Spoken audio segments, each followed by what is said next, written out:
Napoleon Bonaparte Europe کا سب سے بڑا جرنیل، بے شمار جنگوں کا فاتح، جس نے کئی سلطنتوں کو ہلا کر رکھ دیا، مگر ایک دن ایسا آیا جب اسے ایک نہایت حیران کن دشمن کا سامنا کرنا پڑا، اور وہ دشمن تھا خرگوشوں کا لشکر۔ یہ واقعہ اس وقت کا ہے جب نپولین اپنی فتوحات کے عروج پر تھا۔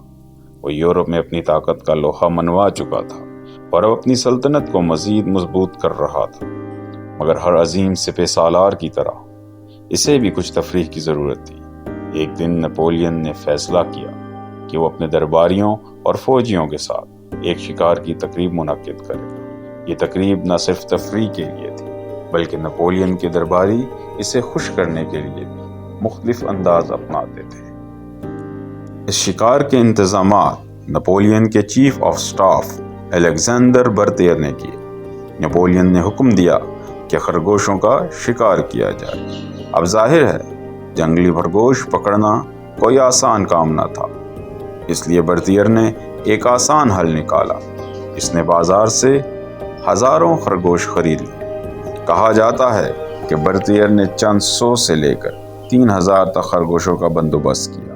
ان سب کو پنجروں میں بند کر کے شکارگاہ میں پہنچا دیا گیا۔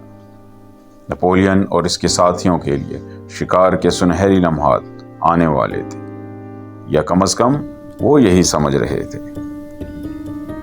جیسے ہی نپولین اور اس کے سپاہی اپنی بندوقیں اور جال لے کر تیار ہوئے، برتیئر کے آدمیوں نے پنجروں کے دروازے کھول دیے، اور پھر وہ ہوا جو کوئی بھی تصور نہیں کر سکتا تھا۔ عام طور پر خرگوش شکاریوں کو دیکھ کر بھاگ جاتے ہیں، لیکن یہاں معاملہ الٹ تھا۔ خرگوش نپولین اور اس کی فوج کی طرف دوڑنے لگے۔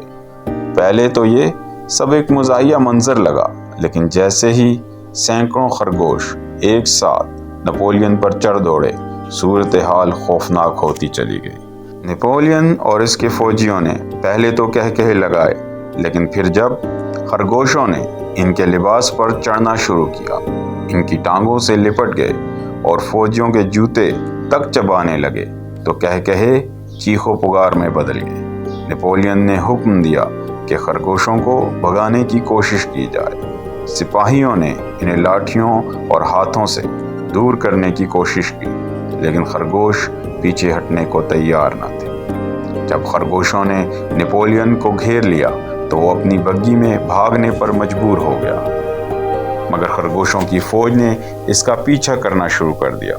کہا جاتا ہے کہ خرگوش نپولین کی بگھی کے پیچھے کافی دیر تک دوڑتے رہے، اور تبھی وہ رک گئے جب نپولین نے آخر کار میدان چھوڑ دیا۔ اب سوال یہ پیدا ہوتا ہے کہ آخر خرگوشوں نے ایسا رویہ کیوں اپنایا؟ کیا وہ کسی سازش کا حصہ تھے؟